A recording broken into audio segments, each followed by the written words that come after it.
महालक्ष्मीच्या दिवशी सोहळ कांडित असतात, म्हणजे ज्वारी कुटत असतात, त्याला सोहळ कांडणं म्हणते. म्हणजे ज्वारी ओल्ली करून उखळामध्ये मुसळानं ती कांडायची असती, तिचे वरची टरकल सगळी निघून जात असतात. ह्या कुरड्या करत असताना ज्वारी कांडित येत अशी.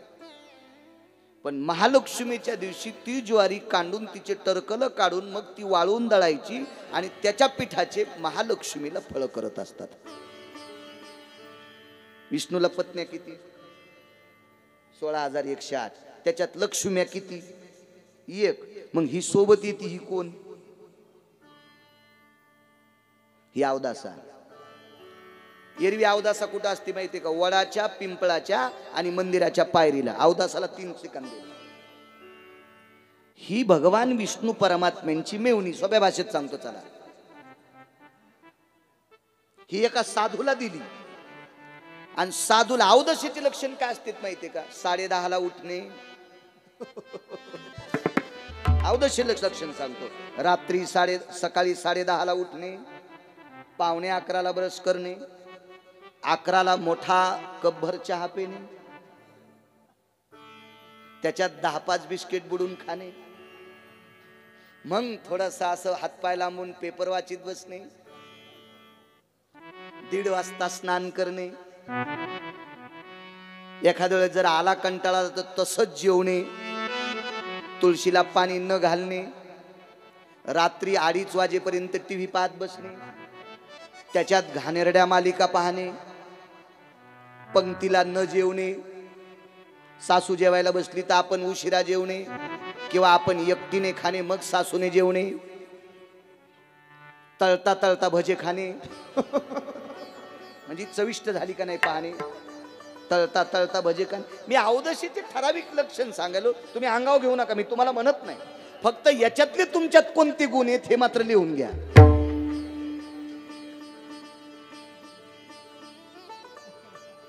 हो, याच्यातले तुमच्याकडे कोणते गुण आहेत मी, आणि हे गुण अवदशीला होते. भजन ऐकल्याबरोबर काय घाणेरडं चालू आहे, काय माझं डोकं उठलंय ग, माझं मस्तक उठलंय ग. आणि ती साधूला दिली. साधूला दिल्यामुळं पहाटे ब्राह्मी मुहूर्तावर उठणे, आणि हिचं 10:30. साधू उठायच्या टायमाला ही झोप होती आणि साधूचं सुरू व्हायचं. यदोति काला भयनाम निरूपम प्रातार विनियोगो कर्माति जायो नामनेन यत जाय धारणन्ति मोजा तपानि वाणी तर्पणंच कार्या विधितोति स्नानं तरुवरन्ति शाखा गेहेति धेनु दुग्धाति जायम्.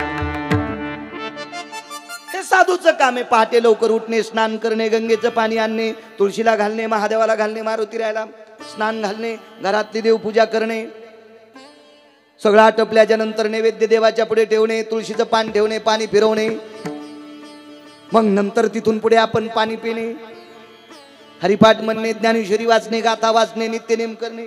हिच्या झोपीच्या टायमात डोकंच खटखटलं.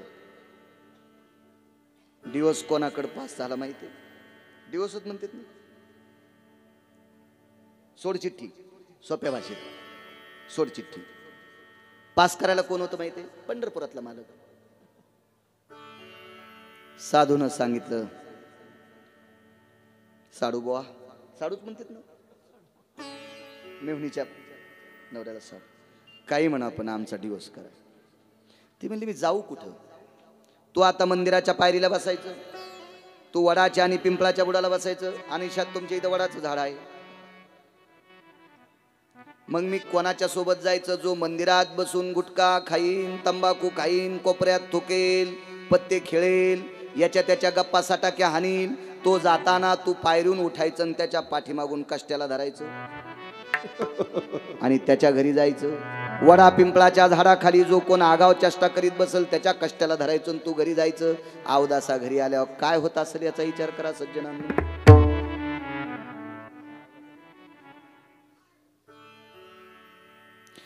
तिनं सांगितलं, मंदिरामध्ये जर कोणी घाण चर्चा नाही केली, वडा पिंपळाच्या बुडाला नाही केली, तर मग कधी जाऊ? मग तुझ्यासाठी एक विशिष्ट प्रकारचा सण, त्या नक्षत्राला अनुराधा नावाचं नक्षत्र म्हणतात. या अनुराधा नावाच्या नक्षत्रावर लक्ष्मीला आमंत्रित करतात, त्याला आव्हान म्हणतात. बरोबर आहे देवा? गौरी आव्हान, गौरी आव्हान. मग त्या अनुराधा नक्षत्राच्या दिवशी तू लक्ष्मी सोबत जायचं बरं का. म्हणून विश्वामध्ये लक्ष्मी जरी एक असेल तरी त्या दिवशी दोन मानते, एक लक्ष्मी आणि एक अवदासा बरं का. तर लक्ष्मीला 16 भाज्या एकत्रित करून तिला असतंय. आंबाड्याच्या भाजीचा पिळा लक्ष्मीला नैवेद्य असतंय. 16 कुटलेल्या ज्वारीचे फळ लक्ष्मीला असतात. आणि विशिष्ट प्रकारचे पदार्थ फुलवारावरी बांधलेला असतो का, तो सगळा अवदासाला असतो. लक्ष्मी आगाव काही खात नाही. लक्ष्मी फार साधं असते. हे विशिष्ट प्रकारचे सण. वैकुंठवासी डोंगरोजी महाराज लक्ष्मींच्या बाबतीत फार वेगळं सांगायचे. फार काय व्यासंग होत आहे लोकांचा पुराणाचा. वैकुंठवासी धर्मभास्कर वक्ते बाबा इतकं गोड बोलायचे, गोड गोड गोड गोड गोड गोड बोलायचे. सणांच्या बाबतीत अनन्य साधारण महत्व आहे. चला काय सांगत होतो होळीच्या बाबतीत. व्यवहार का करत नाहीत, गौरी आव्हान झाल्या उष्ण का देत नाहीत, पैशाची देवाणघेवाण का करत नाहीत. अनुराधा नक्षत्राच्या नंतर येणारी जे नक्षत्र मूळ, ज्येष्ठा, बरोबर आहे ना. ब्राह्मण बाजूला, काही चिंता नाही, आपण खोटं बोलायला जाच होत नाही. है की नाही राम काका? देवबाप्पा बाजूला आहे, बाळू खोटं बोलतोय होत नाही. आणि ठराविक नक्षत्रावर केलेली व्यवहार अनिष्ट असतात, म्हणून तितक्या काळात खरेदी विक्रीचे व्यवहार करत नसतात. म्हणून अशी पद्धत पडली, लाईट जर गेली आणि एखाद्याची तर स्वयंपाकाला पीठ नसेल तर पीठ पण देत नाही. ही चुकीची पद्धत आहे. फक्त व्यवहार मोठी करत नाहीत का, कारण नक्षत्र अनिष्ट असते म्हणून व्यवहार करत नाहीत. पीठात लक्ष्मी जात असती का? त्या नक्षत्रात एखादी काही गोष्ट घेतल्याच्या नंतर आली असती तर मी कीर्तनाला गेलो नसतो. मी श्रीमंत माणसाच्या घराच्या भिंतीचा खडा काढून आमच्या घरी नेला असता. ते झोपले असताना त्यांची चप्पल चोरून नेली असती. रात्री बूट गेला ना. तुमच्या शेतातल्या कापसाचे 2-4 बोंडच नेले असते. सोयाबीनच्या 10-5 शेंगात नेल्या असत्या. गिरगावकराच्या घरी संपत्ती भरली असती. लक्ष्मी मनानं कोणाची इथं जात नाही. आणि तिला बळद जर आणलं तर पुढच्याचा सत्यानाश केल्याशिवाय राहत नाही. पद्माक्ष राजाचं चरित्र पहा. साफ करून टाकलं कुळ साफ. आणि त्याच्या इथून एका श्रीमंत राजानं नेली, त्याचं नाव रावण आहे, त्याचाही बट्ट्याबोळ करून टाकला.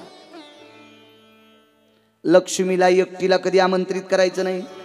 लक्ष्मी एकटी जर आली, उलुक वाहिने नमः. दुसरं वाहन सांगू, प्रेत वाहिने नमः. प्रेत म्हणजे मड, उलुक म्हणजे घुबड. आणि मालकासोबत आली, लक्ष्मी सहित शोभे नारायण. मग गरुडावर बसून येते. आणि गरुडावर बसून आलेली लक्ष्मी आपल्या घरी उतरल्याच्या नंतर माल्याय सुगंधित पुष्पायाम कमलासने भवा. म्हणून नामने कमला देवी विमला रमा स्थिताया. हे नाव प्रज्वलित झाले तिला. अशी नाविन्यपूर्ण सण. तसा एक होळी नावाचा सण आपल्याकडे होता.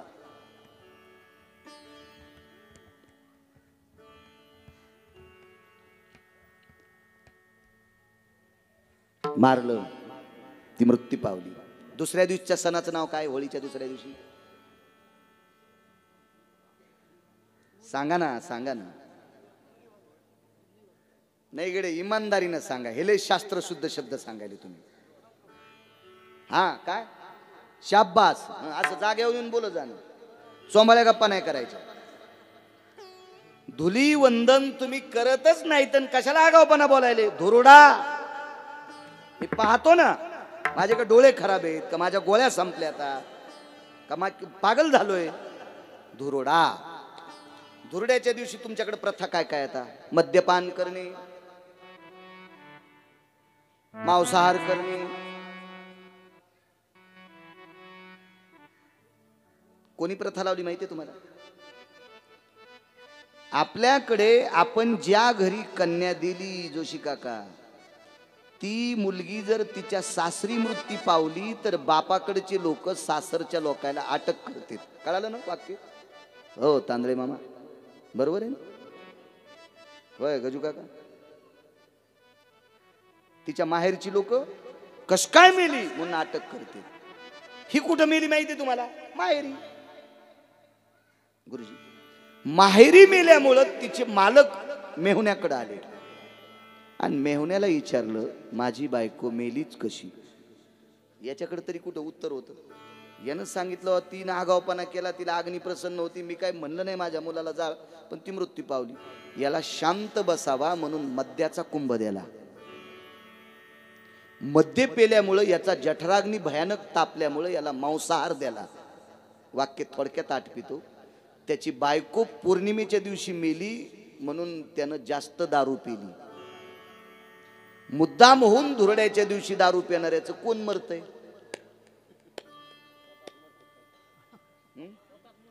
हो ना, मग एरवी मरण म्हण सुंबळ्या. त्या दिवशी कशाला मरायला? या अनिष्ट प्रथा हिरण्यकश्यपूच्या मेहुण्याची प्रथा आहे. त्याचं नाव आहे विप्रचिती नावाचा राक्षस. विप्र म्हणजे ब्राह्मण, चित्ती म्हणजे वाईट, म्हणजे साधू चित्ती, वैष्णव चित्ती. अशा हरामखोर माणसाला शांती किंवा तो असा मग्न राहावा नशेमध्ये म्हणून दुसऱ्या दिवशी धुलीवंदनाच्या दिवशी त्याला ते दिलेले. आपल्यासाठी धुलीवंदन संतांच्या सांगला ती माती दुसऱ्या दिवशी अंगाला लावणे याचं नाव धुलीवंदन आहे. पण माणसं मद्यपान, बरीच माणसं नाही महाराज वर्षभर घेत नाही पण धुरड्याच्या दिवशी घेतो. तुझी का बायको मेली का कोण मेली तुझं सुंबळ्या? पागलीस कधी? आपला सण आहे का तो? तो विप्रचिती नावाच्या राक्षसाचा सण आहे, तो आपला नाही. हे थोडं डोक्यात असलं पाहिजे. चला इकडे आल्याच्यानंतर प्रदाला विचारलं का रे नारायण, विठ्ठल जळीस्थळी वारला, रिता ठाव नाही उरला, आजमी दृष्टीने पाहिला विठ्ठलची विठ्ठल. विठ्ठल सर्वत्र आहे. जळीस्थळी काष्टी पाशाने खांबात स्तंभावरीलात मारिली दुर्जने स्तंभी नारायण प्रगटला. भगवान प्रगट झाले. वाक्य ऐकलं तुम्ही? रात्री मरण नाही, दिवसा मरण नाही, घरात मरण नाही, दारात मरण नाही, माणसाच्या हाताने मरण नाही, प्राण्याच्या हाताने मरण नाही, पक्षाच्या हाताने मरण नाही, सजीवानं मरण नाही, निर्जीवानं मरण नाही, शस्त्राने मरण नाही. एवढ्या बस झाल्या गोष्टी. रूप कोणतं घेतलं माहिती? नरसिंह भगवान की जय. ओम जय नरसिंह हरे. स्वामी जय नरसिंह हरे.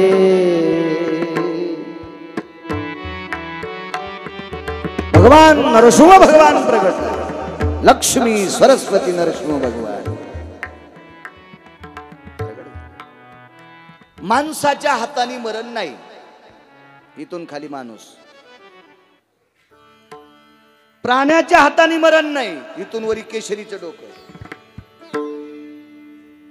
रिशाति पारणी अंगाति भूतम, रिशाति पारणी अंगाति भूतम. रिश म्हणजे अस्वल, पारणी म्हणजे हात.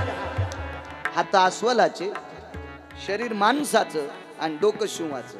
याला माणूस म्हणावा तर डोकं शिवाचं, पशु म्हणावा तर शरीर माणसाचं.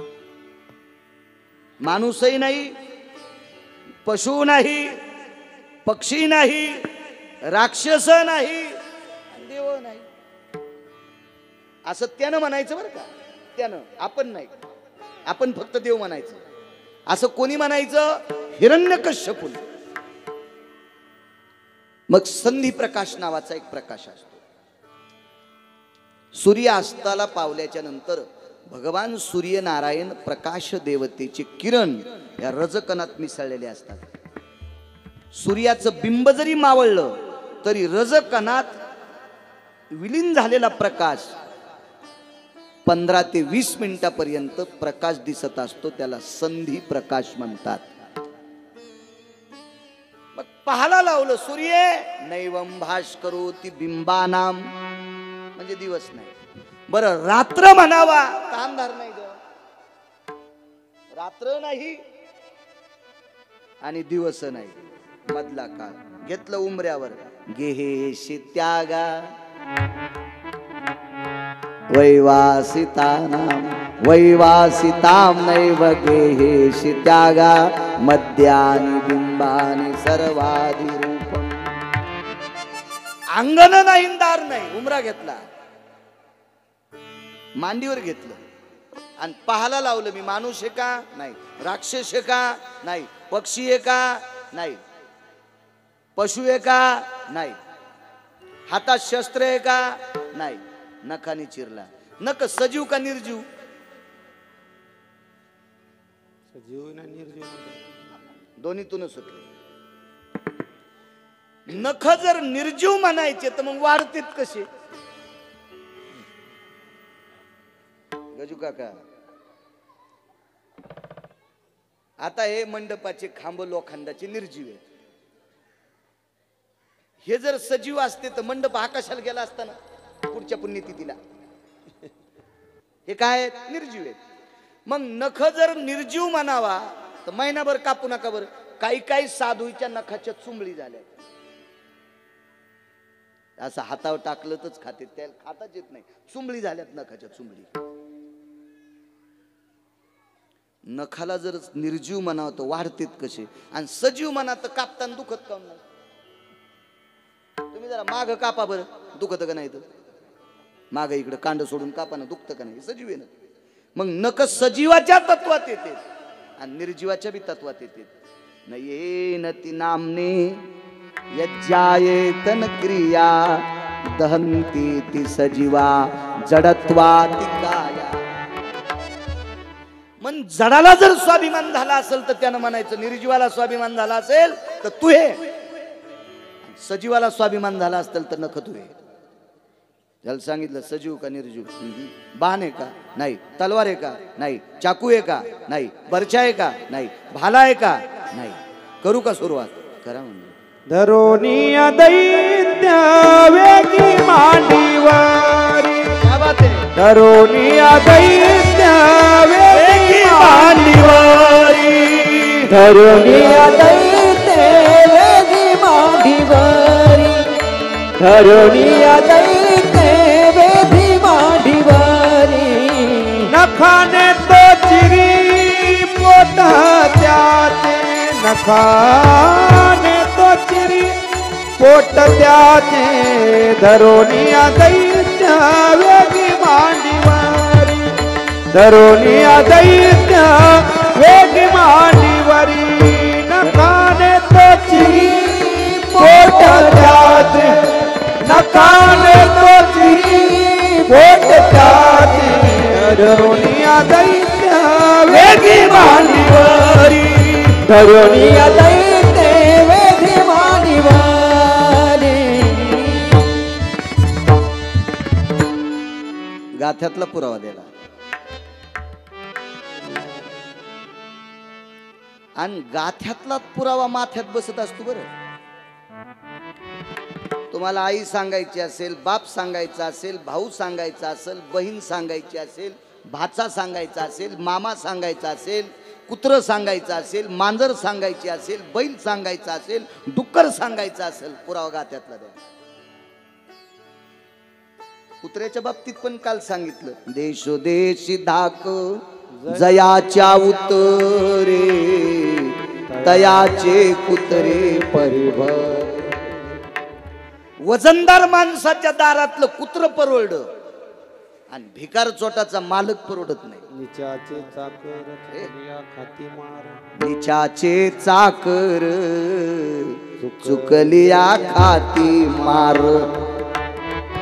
तुम्ही नीच माणसाचा नौकर झाले की खपकेच खावा लागते. त्यानं चूक काम केलं की याला सांगते.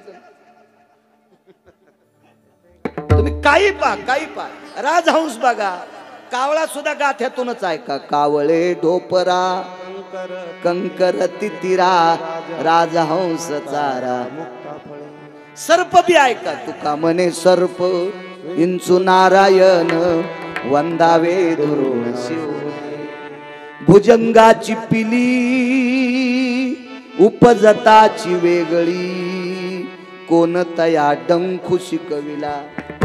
पोटामध्ये कोणी सांगितले सर्पा उपजता लपा म्हणून.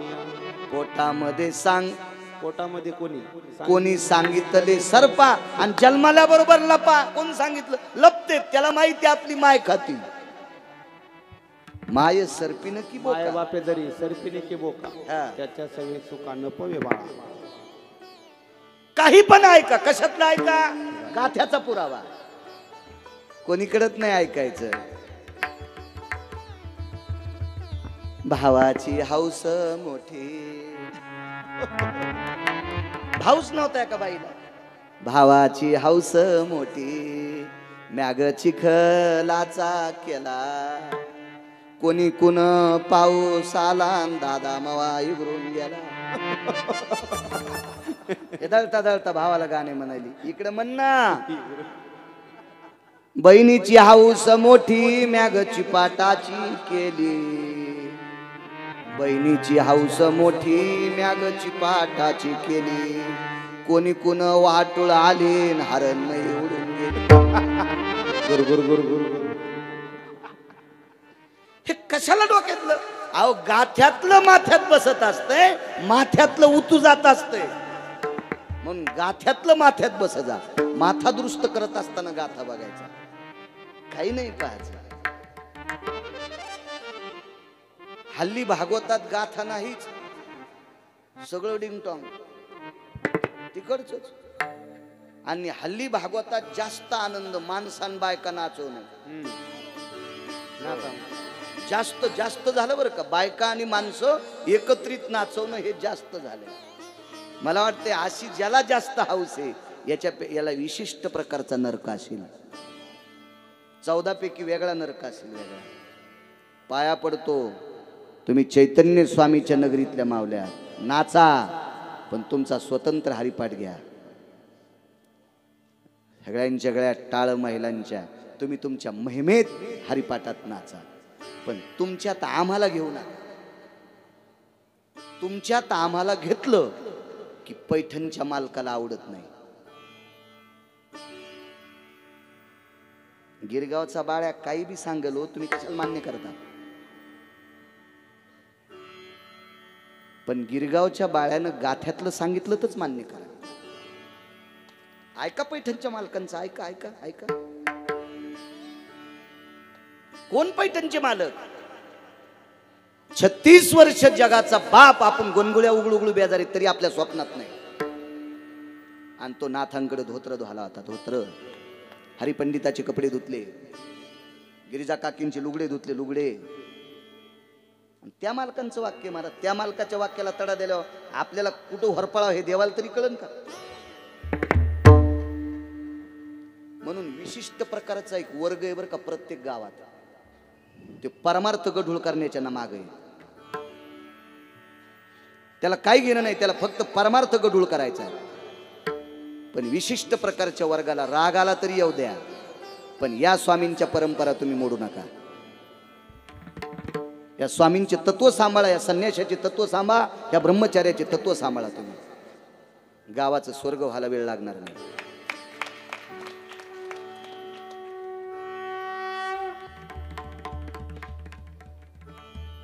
चला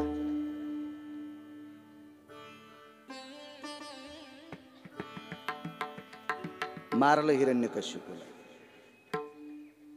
प्रल्हाद काय देऊ देवा, राक्षसाच्या कुळात जन्माला आलो, मला किती मानतोस? देवान सांगितलं कुळ जरी राक्षसाचा असेल पण तुला त्रास देत होता याच्याकरता हे अवतार घेतलाय बघ. तेव्हा जुळे लेकरं होतील, तिळे लेकरं होतील. एका लेकराला 2 डोके असतील, 2 नाका असतील, 4 हात असतील, 2-3 पाय असतील, कुठंतरी एखादं वेगळं अवयव असेल, अशी लेकरं जन्माला येतील. पण असं लेकरू एखाद्याला झालंय का? डोकं शिवाचं, शरीर माणसाचं, हात अस्वलाचे, असं ऐकलं का? पाहिलं का? आपल्या देशात जाऊ द्या, विदेशात तरी. बरं असं काय औषध दिल्यावर त्या आईला डॉक्टरनं औषध दिल्यावर असं लेकरू होईल? हे तुझ्यासाठी घेतले रे बाळा, तुझ्यासाठी घेतले. प्रल्हादाला कडेवर घेतलं, नाम प्रल्हाद उच्चारी, कडेवर घेतलं. भक्ती सुखे नाहाला. देवा एक बोलू का, माझे पिता जरी वाईट असतील देवा, माझे पिता जरी राक्षस कुळातले असतील, राक्षस असतील, पण देवा त्या अपवित्र कुळात मी भजन करणारा जन्माला आलो. बघ ना आमच्याकडे काहीतरी, बघ ना देवा, बघ ना रे देवा, बघ ना देवा. मास्तरचं पोरग मास्तर झालं काही नवल नाही रे. डॉक्टरचं पोरग डॉक्टर झालं काही नवल नाही रे. इंजिनियरचा मुलगा इंजिनियर झाला काही नवल नाही रे. महाराजाचं पोरग महाराज झालं काही नवल नाही रे. ज्याचा बाप दारू पितून पत्ते खेळतोय त्याचं पोरग महाराज झालं, याची पाठ थाप ठेवणार देवा. अरे ज्याला परंपरा आहे ते परंपरेतलं झालं असेल काय नवलाची गोष्ट आहे. बाळू महाराजाच्या मुलानं श्लोक म्हटले काय नवलाची गोष्ट आहे. बाळू महाराजाचा मुलगा भजन म्हणतो काय नवलाची गोष्ट आहे. हौदातलं पाणी उपसायला ते हौदातलं पाणी उपसायला आहे तर. अरे देवा मला परंपरा नाही रे. आमच्या कुळात कोणी भजन करत नाही आणि मी तुझं भजन करतोय. करणं आमच्या कुळाचा सन्मान. काय सन्मान केला सांगू तांदळे महाराज. पंढरपुरातल्या मालकानं सांगितलं तुझ्या कुळातली पोरगी लक्ष्मी म्हणून स्वीकारली. आपल्याकडे लग्न करून आणलेल्या मुलीला काय म्हणतात, लक्ष्मीच म्हणतात ना, लक्ष्मीच. प्रल्हादाच्या कुळात विरोचन, बळी, बाणासूर, बाणासुराला उषा नावाची कन्या, तिची मैत्रीण चित्ररेखा आणि उषा नावाची कन्या भगवंतानी सून म्हणून स्वीकारली. कुळात एक वैष्णव जन्माला आला की अख्ख्या कुळाचा उद्धार होतोय. मग ते कुळ कोणतंही पाहायचं नाही. एका ठिकाणी एक पुरावा आला, वैष्णव चांभार धन्य त्याची माता, शुद्ध उभयता कुळ दोन्ही. अहो चमड्याचा धंदा करणाऱ्या चर्मकार आहे, पण गळ्यात जर तुळशीची माळ असेल त्याच्या आईला धन्यता दिली. रविदास महाराज त्या कुळात जन्माला आले. तुम्ही प्रसंग पहा. रविदास आपण जाणू वरून घालतो देवा. रविदासांची परीक्षा पाहण्यासाठी देव ब्राह्मणाच्या रूपात आले. आणि काय म्हणे चमड्याचे हे काय तुम्ही चमड्यावर ठेवलं देवाला. तर रविदासांनी गोड सांगितलं, चामाची हात, चामाचाची कहाळ. पक्वादाला दोन्ही पानं कशाची येत, चमड्याची. आणि हात कशाची येत तुमची गुलेबो, सोन्याची थोडीची. भगवान ब्राह्मणाच्या रूपात हसत होते. जाणवं कुठे आहे तुम्हाला, रापीनं पोटच चिरलं. इकडं तिकडं काम करताना अडकत आहे म्हणून मी मधात ठुले. धाय मोकलून रडत होता हो जगाचा बाप. थाय मोकलून, थाय मोकलून. ताकद कशाची, शेंडीला गाठ बांधून मायबापाला झोका देण्याची. म्हणून एक वारकरी ज्या वेळेला वाराणसीला गेले त्यावेळेला कंगन घरी आलत. म्हणून एक वाक्य वापरले, नियत तेरी अच्छी है तो किस्मत तेरी दासी है. ए कर्म तेरा अच्छा है तो घर में मथुरा काशी है. कर्म तेरा अच्छा है तो घर में मथुरा काशी है. नियत तेरी अच्छी है तो किस्मत तेरी दासी है. कर्म तेरा अच्छा है तो घर में मथुरा काशी है. काय ताकद त्या महात्म्याची. इकडे राक्षसाच्या कुळाचा उद्धार केला, पुनीत केलं. पुढे ऐका, भगवंताच्या नखाचा दाह होऊ लागला. कारण ज्याचं तोंड भजन म्हणत नाही का त्याची जीभ सर्पीन सांगितली पैठणच्या मालकाने. नामाविन मुख सर्पाचे ते बिळ आणि जिव्हा नव्हे काळ सर्प आहे. पण ज्याची जीभ सर्पीन त्याच्या आतलं रक्त काय रामसर, विष. विष आहे ना, विष आहे ना. मग हिरण्यकश्यपू स्वतः भजन करू देत नव्हता. साऊंड सिस्टीम गोडे गावातलीच आहे ना.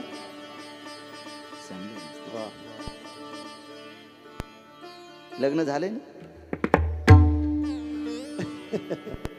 कसं आहे, आपल्याकडची एखादी पोरगी दिली असती म्हणजे आपल्या सप्त्यात न्यायला सोपं गेलं असतं. कोणाला कशाचं आणि कोणाला कशाचं काय गपळी झळकतीनं आपलं तुपलं ओळखीती आहे का नाही. चांगले माणसं भेटा. इतकी चांगली साऊंड सिस्टीम देणारा आपल्याकडचा जावाई झाला म्हणजे यावर का जावाई या जाताना हिशोबात वाट लावताय तू. काय तुमचं आधीच इचकलं, आता काय करता त्याला जाता.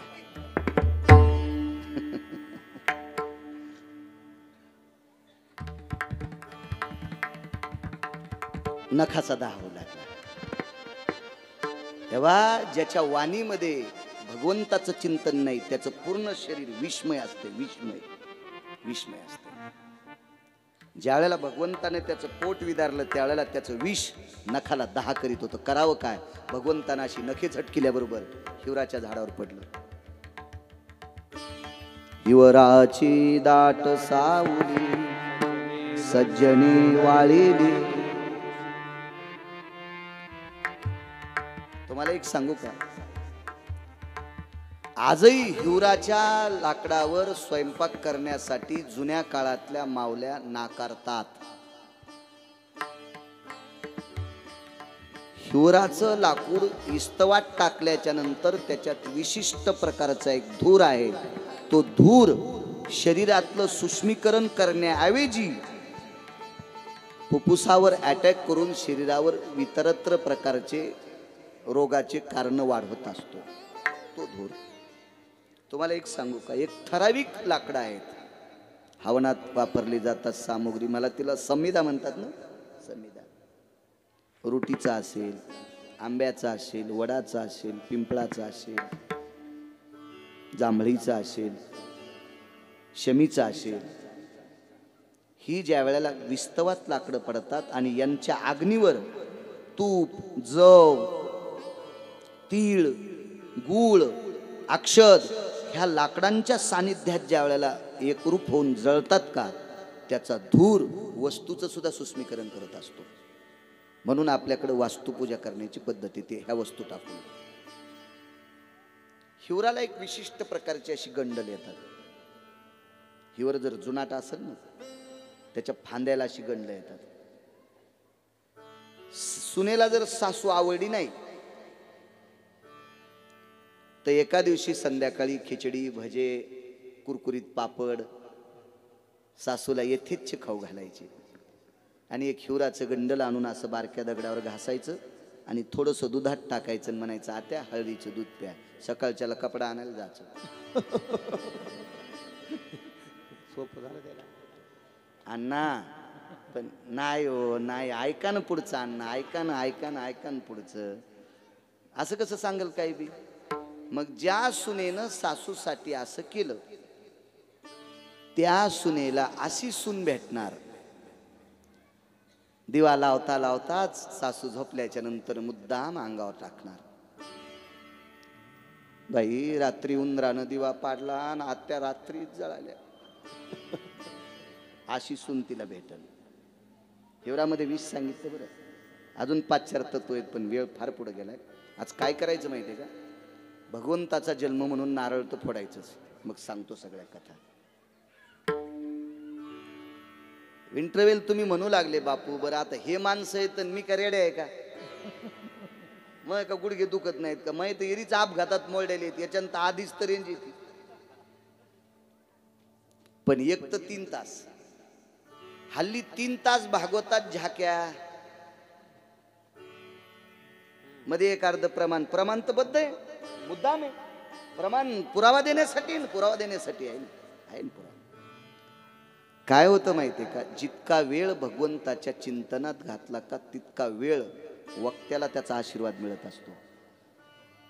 आणि वक्त्यानं 3 तास जर इतरत्र कामात घातले तर श्रोत्यांकडे मिळालेल्या आभास पापाच्या प्रत्ययानं वक्ता नरकाला जात असतो. म्हणून आपल्या घडीचे काटे कुरकुर कुरकुर कुरकुर फिरते ते बघत राहायचं नाही, आपण आपलं बोलत राहायचं.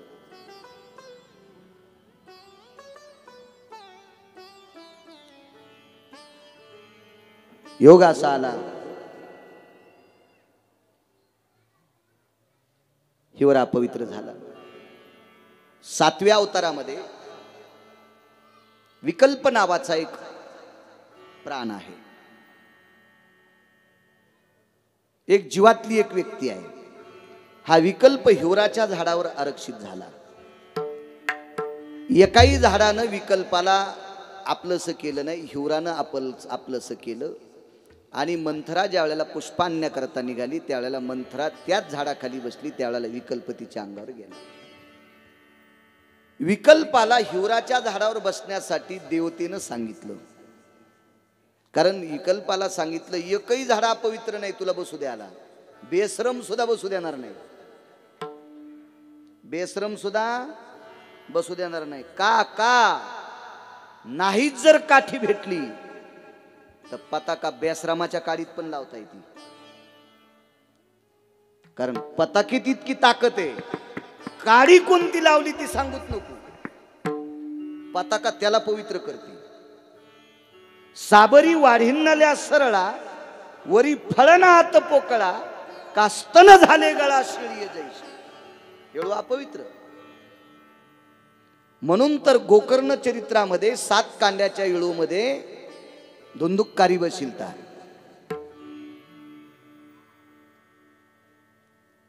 येळू अपवित्र कशाने झाला? जगाच्या नाशा करता अस्त्रविद्येची प्राप्ती करण्यासाठी तपाला बसलेला रावणाचा सख्खा बाचा, त्याचं नाव होतं सांब. लक्ष्मणाच्या हातात अस्त्र पडलं आणि हा मृत्यू पावला. ह्या नालायकाचं रक्त वेळूच्या जाळीला लावलं. त्यावेळेसपासून येळू अपवित्र. पताकेने येळू पवित्र केला. तुम्हाला सांगतो मलया निळू चंदन सगळ्या झाडाला सुगंधी करते पण येळूला करीत नाही. का? त्याला सांबाचं रक्त लागलं. सांब हा परमार्थिक नव्हता. कोण सांब? शूर्पणखीच्या तुटलेल्या नाकाचीचं पोरग. कोण या संगतीत कोण वाईट होईल आणि कोण चांगला होईल बघा. विचार करा. पताका जर भगवी पताका बेश्रमाच्या काडीला लावली तर त्या काडीला पण गंध लावते. आता तिचं बेश्रम म्हणून पाहत नाही. तिला काय म्हणून पाहते? धर्माची पताका म्हणून. तिला गंध म्हणून इतकी ताकद आहे. पताकेत एवढी ताकद आहे धर्माच्या. तो विकल्प त्याच्यावर बसला. देवानं विनंती केली. विकल्प मंत्रेच्या अंगात जाणं गरजेचा होता. विकल्प जर मंत्रेच्या अंगात गेला नसता तर प्रभू रामचंद्र वनवासाला गेले नसते. वनवासाला गेले नसते तर सीता सोबत नेल्या नसत्या. सीता सोबत नेल्या नसत्या तर रावणानं नेल्या नसत्या. रावणानं नेल्या नसत्या तर प्रभू रामचंद्र लंकेत गेले नसते. प्रभू रामचंद्र लंकेत गेले नसते तर रावण मेला नसता. आणि रावण मेला नसता तर 33 कोटी देवता बंदिस्त मोकळ्या झाल्या नसत्या. म्हणून विकल्पाला बसण्यासाठी हिवर अर्जित. का? हिरण्यकश्यपूचं रक्त त्याच्यावर पडलं. चला पुढे. पुढे गेल्याच्या नंतर भगवंतानी पुन्हा एकदा हात झटकली. ती मोहाच्या झाडावर पडली. हिवरानं सांगितलं काय माझ्यावर काय पाप? काय पाप नाही. तुझ्यामुळे देवता मुक्त होतील. तितकंच काम दिलं त्याला. बंदीतल्या देवता मुक्त झाल्या त्या फक्त हिवरामुळे. मग दुसऱ्यांदा हात झटकल्याच्या नंतर मोहाच्या झाडावर रक्त पडलं. तर मोहाच्या झाडात बऱ्यापैकी विष गेलं बरं का. मोहाच्या झाडाला फुलं आल्यावर झाडाला पान राहत नाही. आणि मोहाच्या फुलाचं ज्यानं पाणी पिलं त्याच्या घरावर पत्तर राहत नाही.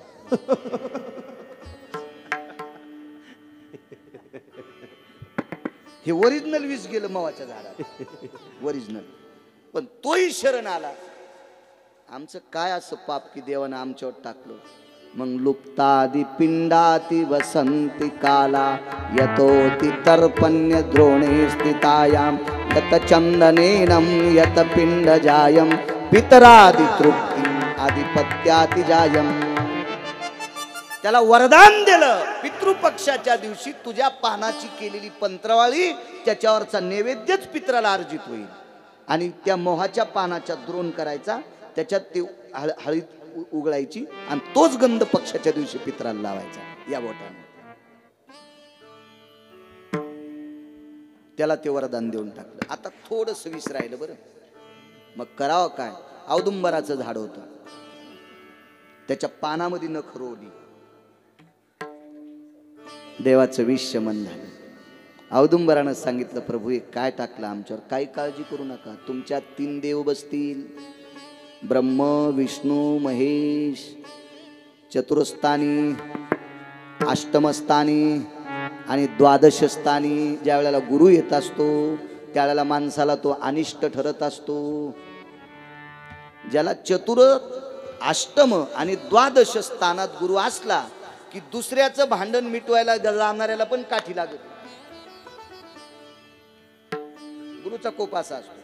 आणि या गुरुला जर शमन करायचं असेल तर गुरुवारी ती बारकी खडी साखर म्हणतात ना, कल्फी, ही खडी साखर नागिनीच्या पानावर ठेवून ते नागिनीचं पान आणि खडी साखरी औदुंबराच्या बुडाला ठेवायची आणि 11 प्रदक्षिणा करायच्या.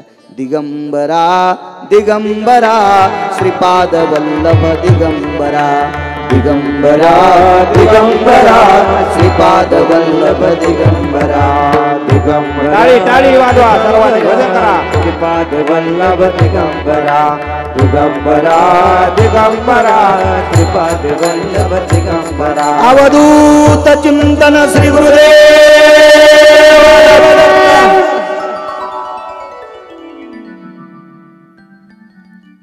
दुसरा आशीर्वाद दिला तुला सतत फळ येईल. औदुंबराचा बार कधी संपत नाही. एक फुलवारा गेला की दुसरा येत असतो. नित फळ उंबराशी सतत. उमराच्या दोड्याची भाजी खात जा कधी कधी. शरीरातले 3 प्रकारचे आजार कायमचे नष्ट होतात. कायमचे जातात 3 प्रकारचे आजार.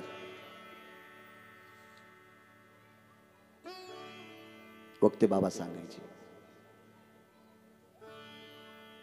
ते उमरा असे बारीक असतात ना, त्यावेळेला मोठे झाल्यावर त्यांच्यात एका जीवाचं वास्तव्य असते.